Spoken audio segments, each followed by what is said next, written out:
Have you ever noticed something strange that happens when you finally get what you've been desperately wanting?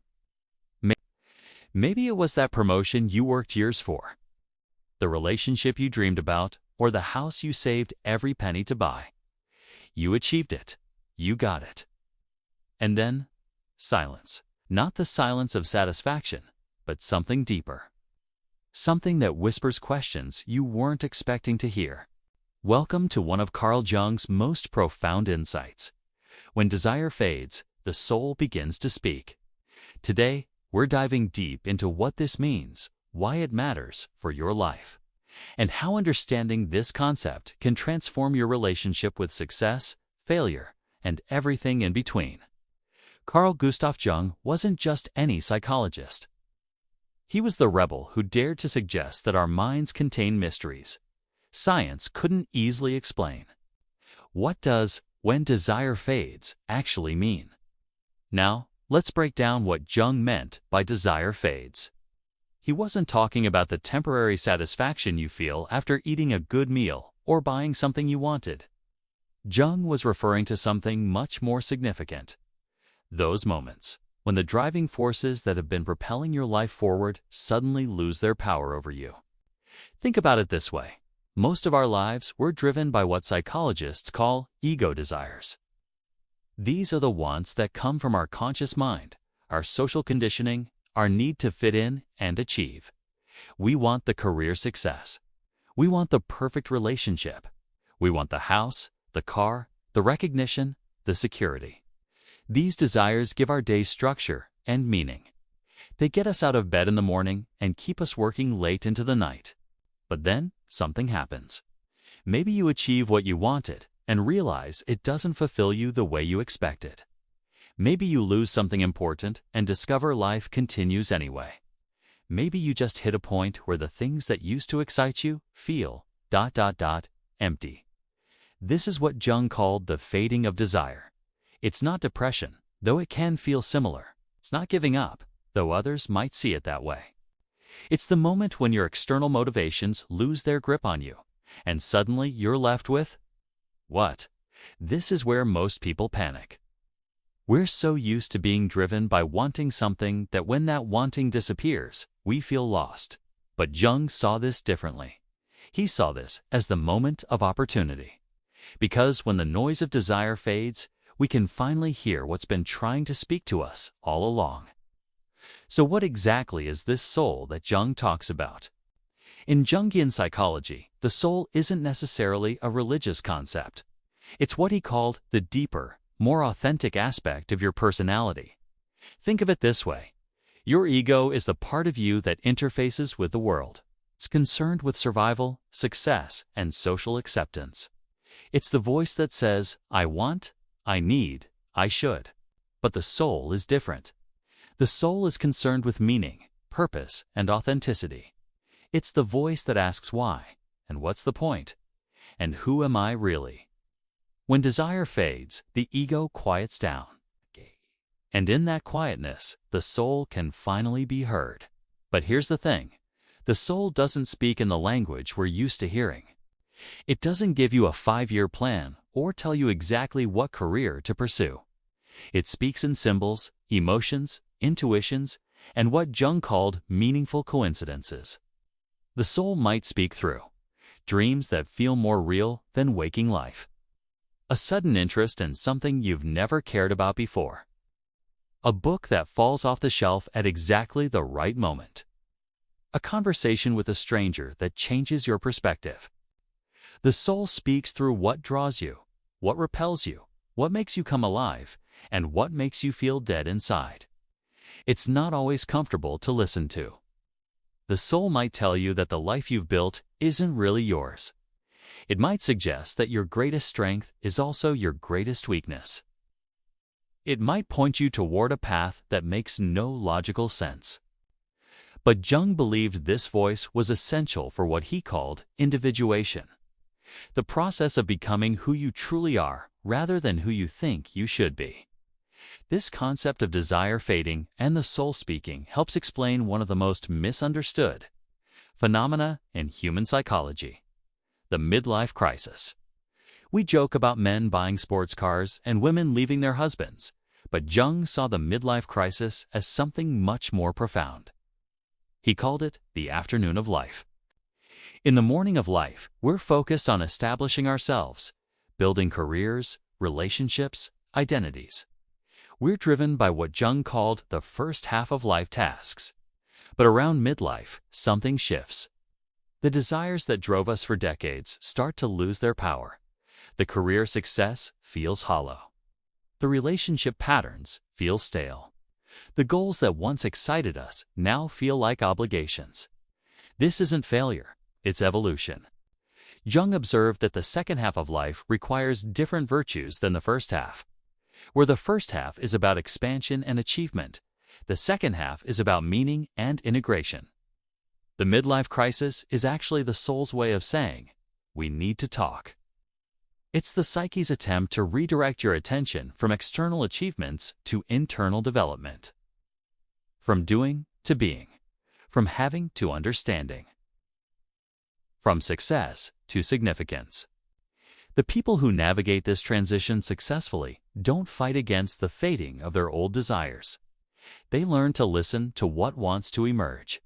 They discover that losing interest in their old motivations isn't a problem to be solved. It's an invitation to be accepted. One of the most common ways people experience this phenomenon is through what we might call success depression. You work for years toward a goal. You sacrifice, you struggle, you persist. And then you achieve it. You get the promotion. You make the money. You win the award. You reach the milestone. And then, ... nothing. Not the joy you expected. Not the fulfillment you were promised. Just a strange, hollow feeling and the question, is this it? This isn't ungrateful thinking. This is the soul beginning to speak. Jung would say that your ego got what it wanted, but your soul is asking different questions. Your ego wanted the achievement. Your soul wants to know what the achievement means. Your ego wanted the recognition. Your soul wants to know if you're being true to yourself. Your ego wanted the security. Your soul wants to know if you're growing. This is why so many successful people report feeling lost despite their achievements. Their desires have been fulfilled, but their souls are just starting the conversation. The trap is thinking that you need to achieve more, want more, strive more. But Jung suggests the opposite. You need to listen more. What is your soul trying to tell you through this emptiness? Maybe it's saying that external validation can't fill an internal void. Maybe it's suggesting that your real work is just beginning. Maybe it's pointing you toward a completely different kind of success. The key is not to rush back into wanting something else. The key is to sit with the space between desires and see what emerges. Sometimes the fading of desire isn't gentle. Sometimes it's dramatic and disorienting. Mystics throughout history have called this experience the dark night of the soul. It's when everything you thought you wanted suddenly feels meaningless. When your whole identity seems to crumble. When you can't find motivation for anything. Jung experienced this himself during what he called his confrontation with the unconscious. After his break with Freud, Jung went through a period where his old intellectual pursuits lost their meaning. He couldn't write, he couldn't theorize, he felt lost and confused. But instead of fighting against this state, Jung decided to explore it. He began paying attention to his dreams, his fantasies, his spontaneous images. He started what would become his famous Red Book, a record of his dialogue with his unconscious. What he discovered was revolutionary. He found that this period of confusion wasn't a breakdown. It was a breakthrough waiting to happen. The dark night of the soul, according to Jung, is when the old self dies and the new self is born. It's uncomfortable because you're literally between identities. The old you doesn't work anymore, but the new you hasn't fully emerged. The temptation is to rush back to familiar desires, to grasp onto anything that feels like solid ground. But Jung discovered that if you can tolerate the discomfort, if you can stay present with the not knowing, something profound happens. The soul doesn't just speak, it reveals. It shows you parts of yourself you never knew existed. It opens doors to possibilities you never imagined. It connects you to a deeper source of meaning and purpose. But you have to be willing to let the old desires die first. This brings us to one of the most important distinctions in Jungian psychology: the difference between wants and calling. Wants come from the ego. They're usually about getting something, having something, or becoming something. Wants are often driven by comparison. You want what others have. You want to be better than someone else. You want to avoid being seen as less than. Calling comes from the soul. It's about expressing something, creating something, or becoming more fully yourself. Calling is usually indifferent to comparison. It's not about being better than anyone else. It's about being authentic to your deepest nature. When desire fades, wants lose their power. But calling often becomes clearer. You might lose interest in climbing the corporate ladder, but find yourself drawn to mentoring young people. You might stop caring about keeping up with fashion trends, but become fascinated with sustainable living. The shift from wants to calling is often subtle at first. You notice you're more interested in conversations about meaning than conversations about success. You find yourself drawn to books, movies, or experiences that nourish your soul rather than just entertain your mind. You start asking different questions. Instead of "how can I get what I want?" you ask "what wants to emerge through me?" Instead of "how can I be successful?" You ask "how can I be useful?" Instead of "what will make me happy?" You ask "what will make me whole?" This doesn't mean you stop having practical concerns or worldly ambitions. It means they're held within a larger context of purpose and meaning. Jung had a controversial perspective on suffering that's relevant to understanding this quote. He believed that suffering wasn't something to be avoided at all costs, but something to be understood and integrated. When desire fades, it often involves some form of suffering. The suffering of disappointment, the suffering of emptiness, the suffering of not knowing what you want anymore. Our culture tells us to fix this suffering as quickly as possible. Take a pill, buy something, distract yourself, set new goals. But Jung suggested that this kind of suffering might be purposeful. He called it meaningful suffering. The discomfort that comes from growth, from change, from the soul trying to communicate with a resistant ego. Think about it. When desire fades, you're forced to confront some uncomfortable questions. Who are you without your wants? What's left when you strip away all the things you thought you needed? What remains when your familiar motivations disappear? These questions are uncomfortable, but they're also essential. Because on the other side of this discomfort is what Jung called individuation, the process of becoming a unique, authentic individual rather than a copy of social expectations. The suffering of faded desire is often the birth pangs of a more authentic self. But you have to be willing to sit with the discomfort long enough for the new self to emerge. Most people can't tolerate this. They rush back into wanting something, anything, to escape the void. But the void isn't the enemy. The void is the space where possibility lives. So how do you know when your soul is trying to speak to you? Jung identified several common signs. First, you notice a loss of interest in things that used to motivate you. The promotion doesn't excite you. The shopping trip feels hollow. The social media likes don't give you the same hit. Second, you find yourself asking deeper questions. Instead of "what should I do?" you're asking "who am I?" Instead of "how can I succeed?" you're asking "what's the point?" Third, you become more sensitive to meaning and symbolism. Dreams feel more significant. Coincidences seem more frequent. You find yourself reading spiritual or philosophical books you never would have touched before. Fourth, you experience what Jung called the transcendent function, the ability to hold opposites in tension without rushing to resolve them. You can be successful and unfulfilled, happy and sad, confident and uncertain.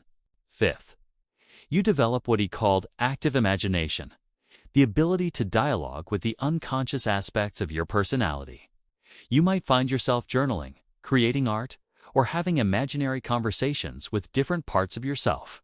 Sixth, you become less concerned with others' opinions and more interested in your own authentic response to life. You care less about looking successful and more about being real. Seventh, you develop a relationship with what Jung called the self, the deeper organizing principle of your personality that's wiser than your ego. These signs don't necessarily appear all at once, and they don't always feel positive. In fact, they often feel disorienting at first. But Jung would say these are all symptoms of psychological health, not illness. They indicate that your personality is trying to evolve beyond its current limitations. When desire fades and the soul begins to speak, it's usually calling you on a journey inward. This isn't about becoming narcissistic or self-absorbed. It's about developing a relationship with the deeper aspects of your personality. Jung called this process active imagination, and it involves treating your inner life as seriously as your outer life. You might start paying attention to your dreams and trying to understand their messages. You might begin journaling without censoring yourself, letting whatever wants to emerge flow onto the page. You might find yourself drawn to meditation, not as a relaxation technique, but as a way of listening to what's happening in the depths of your psyche. The soul speaks in a language that's different from ordinary thinking. It speaks in images, emotions, bodily sensations, and what Jung called feeling tones. Learning to understand this language is like learning to communicate with a wise but foreign part of yourself. For example, you might have a recurring dream about being lost in a forest. Your ego mind might dismiss this as meaningless brain activity, but your soul might be trying to tell you that you're in a phase of life where the old paths don't work anymore, and you need to develop new ways of navigating. Or you might find yourself inexplicably drawn to a particular piece of art or music. Your ego might think this is random preference, but your soul might be responding to something in that creation that resonates with your deeper nature, something that wants to be expressed or integrated in your own life. The key is developing what Jung called symbolic attitude, the ability to see through surface appearances to deeper meanings. One of the biggest challenges in hearing the soul's voice is that it often conflicts with social expectations and rational thinking. The soul doesn't care about your 5-year plan. It doesn't respect your carefully constructed identity. It doesn't follow the rules of what you should want or do. This creates internal conflict. Your ego, which has been trained to seek approval and security, rebels against the soul's messages. The soul might be calling you to leave a secure but unfulfilling job. The ego sees this as financial suicide. The soul might be drawing you toward creative expression. The ego sees this as impractical and self-indulgent. The soul might be suggesting you need solitude and reflection. The ego sees this as antisocial and unproductive. This is where many people get stuck. They hear the soul's voice but dismiss it as unrealistic or irresponsible. But Jung would say that ignoring the soul's voice is what's truly irresponsible. Irresponsible to your authentic self and your deeper purpose. The challenge is finding ways to honor the soul's messages while still functioning in the practical world. This doesn't mean you have to quit your job tomorrow or abandon all responsibilities. It means you need to find ways to create space for what wants to emerge. Maybe you start writing poetry in the early morning before work. Maybe you volunteer for causes that align with your values. Maybe you have honest conversations with people you love about who you're becoming. The key is not to dismiss the soul's voice as impractical, but to find practical ways to honor it. Jung believed that the ultimate goal of human psychological development was what he called individuation, the integration of conscious and unconscious aspects of the personality. When desire fades and the soul begins to speak, you're being invited into this integration process. It's not about choosing between ego and soul, between practical concerns and deeper meaning. It's about finding a way to honor both. This integration process has several stages. First, you recognize that your old desires have lost their power over you. You don't judge this as good or bad. You simply acknowledge it. Second, you create space to listen to what wants to emerge. This might involve meditation, journaling, therapy, or simply spending more time in solitude. Third, you begin to understand the language your soul speaks. You learn to pay attention to dreams, symbols, synchronicities, and intuitive hunches. Fourth, you start experimenting with small ways to honor your soul's messages. You might take a class in something you've always been curious about, or change your environment in ways that feel more authentic. Fifth, you develop what Jung called the transcendent function, the ability to create a bridge between conscious and unconscious, practical and meaningful, ego and soul. Finally, you begin to live from this integrated place. Your actions in the world become expressions of your deeper nature rather than just responses to social conditioning or ego desires. This process isn't linear, and it's never really complete. It's more like an ongoing conversation between different aspects of your personality. But the result is what Jung called authentic individuality, becoming uniquely yourself rather than a copy of what others expect you to be. One of the most challenging areas where this dynamic plays out is in relationships. We often enter relationships driven by ego, desires, wanting security, validation, companionship, or status. These desires can create and sustain relationships for years. But when desire fades, relationship dynamics often shift dramatically. You might find yourself less interested in your partner's achievements and more interested in their authenticity. Less concerned with relationship status and more concerned with real intimacy.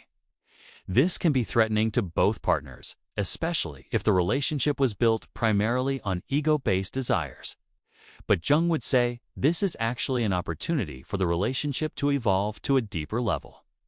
When both people can move beyond what do I want from this relationship to who are we becoming together, something profound can emerge. The soul's voice in relationships often asks difficult questions. Are we together because we're afraid to be alone?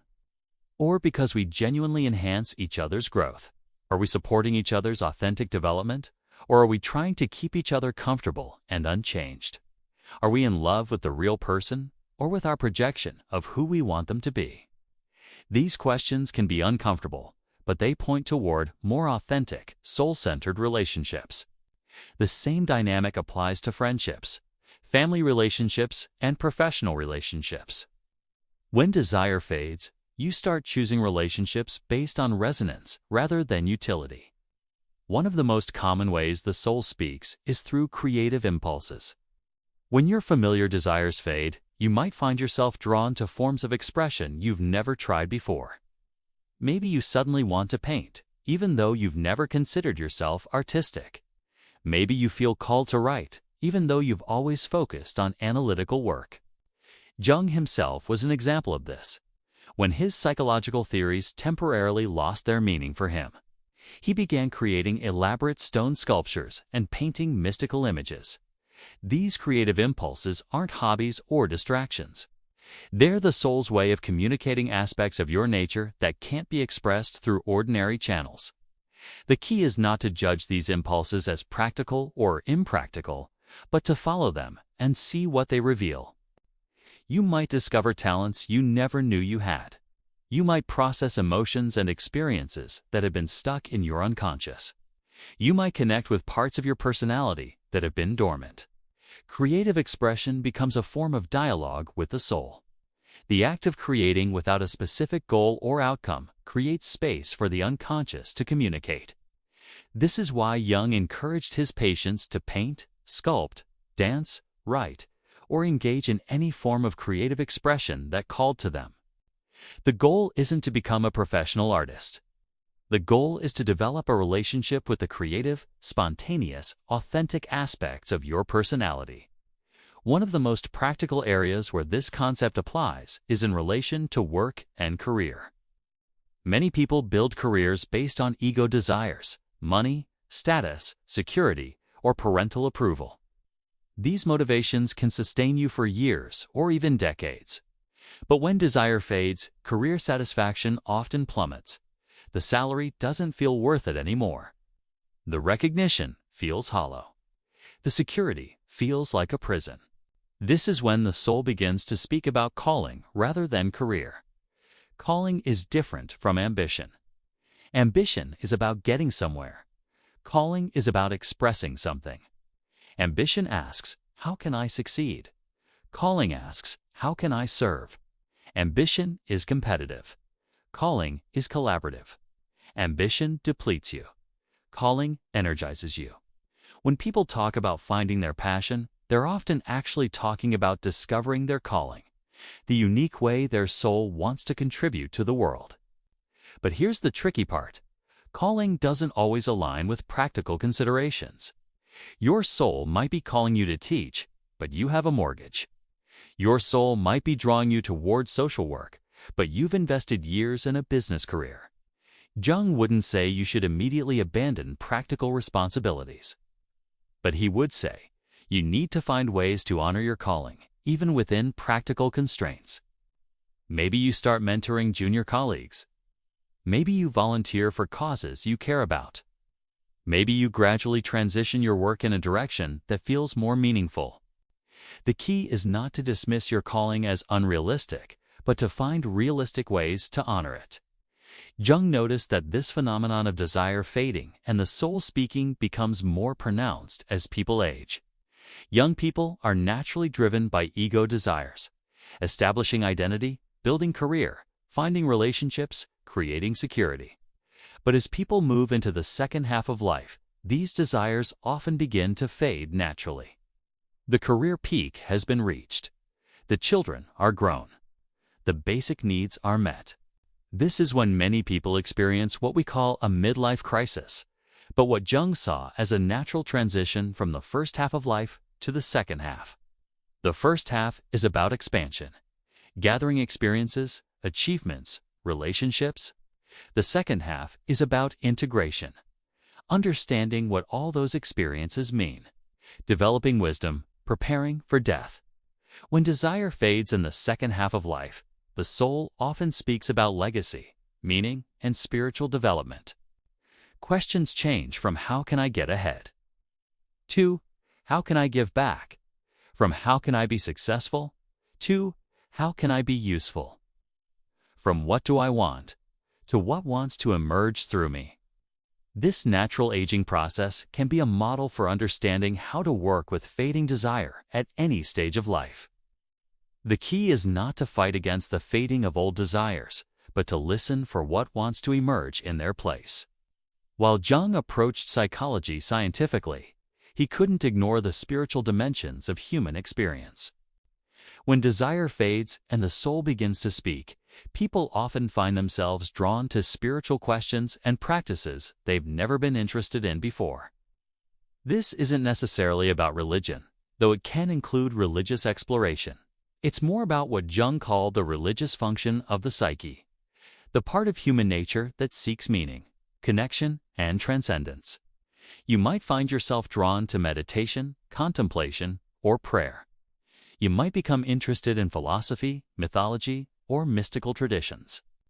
You might start asking questions about the nature of consciousness, the meaning of life, or what happens after death. These interests aren't separate from psychology. Jung saw them as natural expressions of psychological development. The soul, according to Jung, naturally seeks connection with something larger than the individual ego. This might be called God, the universe, the collective unconscious, or simply the mystery of existence. When desire fades, this spiritual seeking often becomes more prominent because you're no longer distracted by ego pursuits. The key is to approach these spiritual impulses with what Jung called scientific religiosity, taking them seriously as psychological phenomena without necessarily committing to specific beliefs or practices. If you recognize yourself in this description, if your old desires are fading and you're wondering what's next, Jung would suggest several practical approaches. First, start a dream journal. Pay attention to the images and stories that emerge from your unconscious mind during sleep. Don't try to interpret everything immediately. Just notice patterns and recurring themes.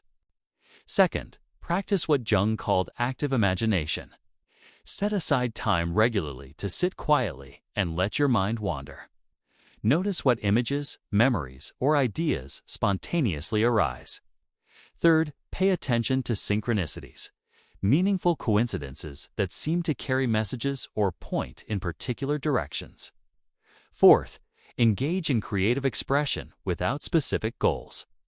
Paint, write, dance, or create music just for the sake of creating. See what emerges. Fifth, spend time in nature without distractions. The natural world often helps quiet the ego mind and create space for the soul's voice. Sixth, practice what Jung called holding the tension of opposites. When you're feeling conflicted, instead of rushing to resolve the conflict, try sitting with both sides and seeing what emerges from the middle. Seventh, consider working with a Jungian analyst or therapist who understands depth psychology and can help you navigate this process. The goal isn't to force the soul to speak, but to create conditions where its voice can be heard. There are several common misconceptions about this process that can lead people astray. First, some people think that when desire fades, they should immediately find new desires to replace the old ones. But this misses the point. The fading of desire is an opportunity to listen to something deeper, not just to want different things. Second, some people interpret this as meaning they should abandon all practical considerations and follow every whim or impulse. But the soul's voice is usually wiser and more grounded than impulsive desires. Third, some people think this process should feel comfortable and inspiring, but psychological growth often involves discomfort, confusion, and periods of not knowing. Fourth, some people believe this is a one-time event. You go through this process once, and then you're done. But individuation is lifelong. Desires will fade, and the soul will speak at many different stages of life. Fifth, some people think this process is purely individual and doesn't involve relationships or service to others. But Jung believed authentic individuation always includes connection to the wider human community. The key is to approach this process with patience, curiosity, and respect for both practical necessities and deeper callings.